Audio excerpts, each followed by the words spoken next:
اعوذ باللہ من الشیطان الرجیم بسم اللہ الرحمن الرحیم وَأُدْخِلَ الَّذِينَ آمَنُوا وَعَمِلُوا الصَّالِحَاتِ جَنَّاتٍ تَجْرِي مِن تَحْتِهَا الْأَنْهَارُ، اور داخل کیے جائیں گے وہ لوگ جو ایمان لائے اور جنہوں نے نیک عمل کیے ہوں گے باغات میں جن کے نیچے ندیاں بہتی ہوں گی، خالدین فیہا، وہ اس میں رہیں گے ہمیشہ ہمیش، بِإِذْنِ رَبِّهِمْ، اپنے رب کے حکم سے، تحیتہم فیہا سلام، ان کی گریٹنگز ہوں گی، ایک دوسرے کو دعائیں دینی ہوں گی سلام کی شکل میں۔ الم تر کیف ضرب اللہ مثلا کلمۃ طیبۃ کشجرۃ طیبۃ اصلھا ثابت وفرعھا فی السماء، کیا تم نے غور نہیں کیا اللہ تعالیٰ نے کیسی مثال بیان کی ہے کلمہ طیبہ کی۔ کلمہ طیبہ سے عام طور پر تو مراد یہی لا الہ الا اللہ محمد رسول اللہ، یہ کلمہ ہے، اس میں کوئی شک نہیں، افضل الذکر لا الہ الا اللہ، لیکن یہ کہ کلمہ طیب سے مراد ہر اچھی بات، پاک بات، خیر کی بات، عمدہ بات، جو بھی کلام طیب ہے، جو بھی حق کی بات ہے، جو بھی بھلائی کی دعوت ہے، اس کی مثال ہے ایک ایسے شجرہ طیبہ کی، ایک ایسے درخت کی، ایک بہت عمدہ درخت ہے، پھلدار درخت ہے، اصلھا ثابت، اس کی جڑ جو ہے زمین میں جمی ہوئی ہے، وفرعھا فی السماء، اور اس کی شاخیں جو ہیں، اس کی ٹہنیاں آسمانوں سے باتیں کر رہی ہیں، بلند ہیں، تؤتی اکلھا کل حین باذن ربھا، اور یہ درخت ہر فصل میں اپنا پھل لاتا ہے اپنے رب کے حکم سے۔ آم کا درخت ہے، فصل کا وقت ہے، آم لگے ہوئے ہیں، یا اور کسی چیز کا درخت ہے، اس کے اندر اکلھا، اس کا پھل جو ہے وہ آ رہا ہے متواتر۔ وَيَضْرِبُ اللَّهُ الْأَمْثَالَ لِلنَّاسِ، اور اللہ تعالیٰ مثالیں بیان کرتے ہیں لوگوں کے لیے، لَعَلَّهُمْ يَتَذَكَّرُونَ، تاکہ وہ اس سے نصیحت اخذ کریں کہ نیکی کا کوئی کلام ہو، نیکی کی دعوت ہو، نیکی کے لیے کوئی تحریک اٹھائی جائے، کوئی بھی کام کیا جائے، اس کی مثال اللہ کے ہاں اس طرح کی ہے جیسے ایک بہت ہی عمدہ درخت ہے، اس کی جڑ بہت گہری ہے، مضبوط ہے، اس سے مسلسل جو ہے مل رہی ہے، زمین سے نمو مل رہی ہے، اسے اس کے لیے خوراک آ رہی ہے، اور وہ پھیلتا جا رہا ہے آسمان میں، اس کا سلسلہ نہ معلوم کہاں سے کہاں تک پہنچے گا۔ آپ نے خیر کی دعوت دی، کچھ لوگوں نے قبول کیا، ان کے ذریعے سے وہ بات اور کہاں تک پہنچے گی، ان سے آگے وہ اور کہاں تک پہنچے گی، جہاں تک، جیسے کہ حدیث میں آیا ہے کہ جس شخص نے کسی نیکی کا آغاز کیا، اب وہ نیکی جب تک دنیا میں باقی رہے گی اس کے حساب میں بھی اس کا جو ہے جو ثواب درج ہوتا رہے گا، اور جس نے کوئی بری شے کا آغاز کیا، کوئی غلط حرکت اور غلط کوئی رسم شروع کی، جب تک وہ باقی رہے گی دنیا میں تو اس کے جو بھی لوگ اس سے گناہ کمائیں گے تو اس کا گناہ اس کے حساب میں بھی درج ہوتا رہے گا۔ اس کے برعکس وَمَثَلُ كَلِمَةٍ خَبِيثَةٍ كَشَجَرَةٍ خَبِيثَةٍ، ایک درخت ہوتا ہے جھاڑ جھکاڑ ٹائپ، وہ درخت نہیں ہوتا، جھاڑیاں سی ہوتی ہیں، مثال گندی بات کی ایسے ہے، گندی بات ہو، بری بات ہو، کلمۃ خبیثۃ کشجرۃ خبیثۃ، وہ ایک ایسے درخت کے مانند ہے اجتثت من فوق الارض، جسے زمین کے اوپر ہی سے اکھاڑ لیا جائے، جڑیں گہری نہیں ہوتی، زمین کے اندر پھیلی ہوئی تو ہے، نظر بہت آ رہی ہے، لیکن یہ کہ اس کے اندر کوئی جان نہیں ہے، کوئی ہمت نہیں ہے، ما لہا من قرار، اور اس کے لیے کوئی قرار نہیں ہے، زمین کے اوپر جیسے چاہے اکھاڑ لیجئے، کسی درخت کو اکھاڑنا جو ہے وہ آسان کام نہیں، لیکن یہ ایسے جو ہے جھاڑ جھنکاڑ، اس کو اکھاڑنا آسان ہے۔ گویا کہ اس طرح کی باتیں جو ہیں وہ پھیل تو جاتی ہیں، یہ بری باتیں بھی پھیل جاتی ہیں اور عام ہو جاتی ہیں لوگوں کے اندر، اور کبھی کبھی ایسا بھی ہوتا ہے کہ کثرت الخبیث جو ہے وہ بھانے لگتی ہے نگاہ کو، چونکہ زیادہ ہوتی ہے وہ خباثت جو ہے اس میں اس کی کثرت جو ہے وہ اس کو لوگوں کے لیے مزین کر دیتی ہے۔ دولت ہے، چاہے حرام سے کمائی گئی ہے، خبیث دولت ہے، لیکن اس دولت کی چمک دمک جو ہے وہ لوگوں کو متاثر کر رہی ہے، لیکن اس کے لیے دوام نہیں ہے، اس کی وجہ سے کوئی اطمینان اور سکون آدمی کو نہیں مل سکے گا۔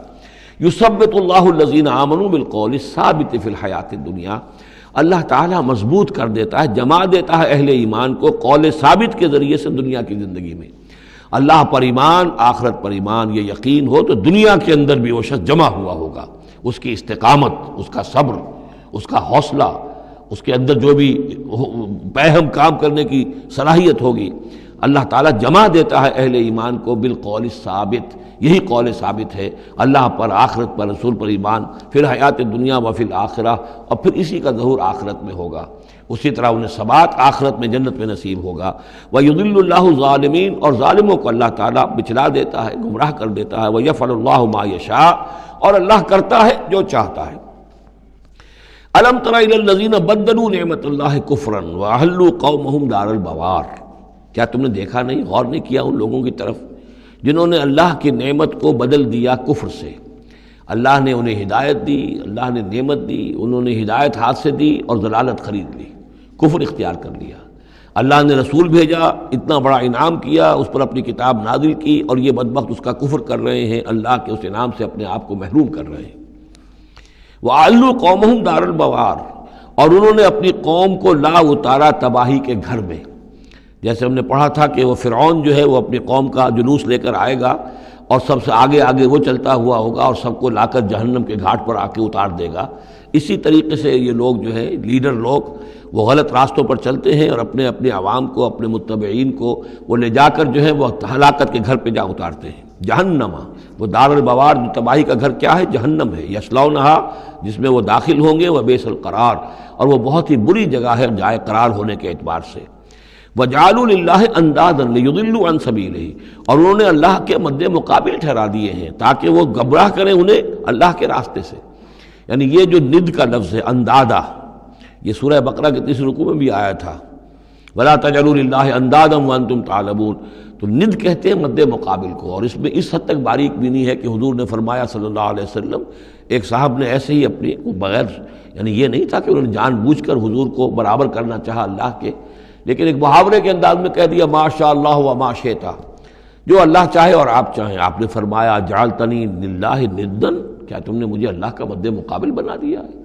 مشیت صرف اسی کی ہے۔ ہاں، اس کی مشیت کے تحت کوئی میری خواہش پوری کر دے اللہ تعالیٰ، لیکن اس کی مشیت سے ہوگا، اذن اس کا ہے، کسی اور کا اختیار نہیں ہے۔ تو جن لوگوں نے اللہ کے لیے انداد مقرر کر دیے ہیں، ضد اور ند مد مقابل، لیضلوا عن سبیلہ، تاکہ بہکائیں لوگوں کو اس کے راستے سے، یہ جھوٹے معبودوں کا انہوں نے ڈھونگ رچایا ہے تاکہ اللہ کی بندگی سے ان کو بچلا سکیں۔ قل تمتعوا، کہیے اچھا رہ لو، بس لو، ساز و سامان سے فائدہ اٹھا لو، دنیا کی زندگی میں جو مزے اڑانے ہیں اڑا لو، فإن مصیرکم الی النار، پھر تمہارا جو ہے لوٹنا وہ تو آگ ہی کی طرف ہے، جانا ہے تمہیں آگ کے اندر۔ قل لعباد الذین آمنوا یقیموا الصلاۃ، کہیے میرے ان بندوں سے، اب دیکھیے یہاں نوٹ کیجئے، قل لعباد الذین آمنوا، یا ایھا الذین آمنوا نہیں آیا، براہ راست خطاب مکی صورتوں میں میں نے کہا ہے شاذ، سورہ حج میں ایک جگہ ہے، لیکن یہ کہ اس کے بارے میں چونکہ اختلاف ہے کہ وہ سورت مکی ہے کہ مدنی ہے، وہ علیحدہ ہے، اس پر جب ہم غور کریں گے۔ پورے مکی قرآن میں یا ایھا الذین آمنوا اصطلاحاً یہ خطاب نہیں ملے گا آپ کو، حالانکہ اب یہاں قل عبادی، اے نبی کہہ دیجئے میرے بندوں سے جو ایمان لائے، یا ایھا الذین آمنوا کے بجائے۔ اب یہ کہ اس میں اللہ تعالیٰ کی کیا حکمت ہے، جو بات میری سمجھ میں آئی تھی وہ میں نے آپ کو بتا دی تھی کہ یہ یا ایھا الذین آمنوا امت کے لیے خطاب ہے، اور امت کی حیثیت جو بنی ہے محمد رسول اللہ صلی اللہ علیہ وسلم کے ماننے والوں کی، وہ ہوئی ہے مدینے میں آ کر، جبکہ ایک امت کی شکل انہوں نے اختیار کی، اور تحویل قبلہ کے ذریعے سے یہ وہ ایک مستقل امت ہونا ان کا اللہ تعالیٰ نے واضح کر دیا، اور یہ کہ اس مقام سے جس پر کہ یہود فائز رہے 2000 برس، اب ان کو وہاں سے معزول کر کے اب اس امت کو وہاں پر نصب کیا جا رہا ہے۔ اس کے بعد سے یا ایھا الذین آمنوا، یا ایھا الذین آمنوا، اور اس میں اہل ایمان بھی اور منافق بھی، جو بھی اسلام کا دعویٰ کریں وہ اسی خطاب کے تحت آ جائیں گے۔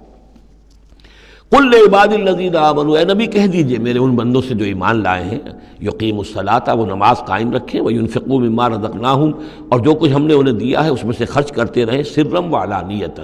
کھلے بھی اور چھپے بھی، اعلانیہ بھی اور مخفی طور پر بھی، من قبل ان یاتی یوم، اس سے پہلے کہ وہ دن آ جائے، لا بیع فیہ ولا خلال، کہ جس میں نہ کوئی بیع ہوگی، نہ کوئی لین دین سودا خرید و فروخت ہوگی، اور نہ کوئی دوستی کام آئے گی۔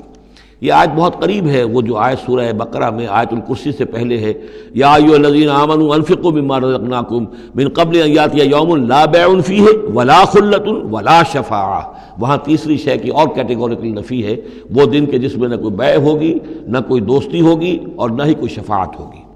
صدق اللہ العظیم۔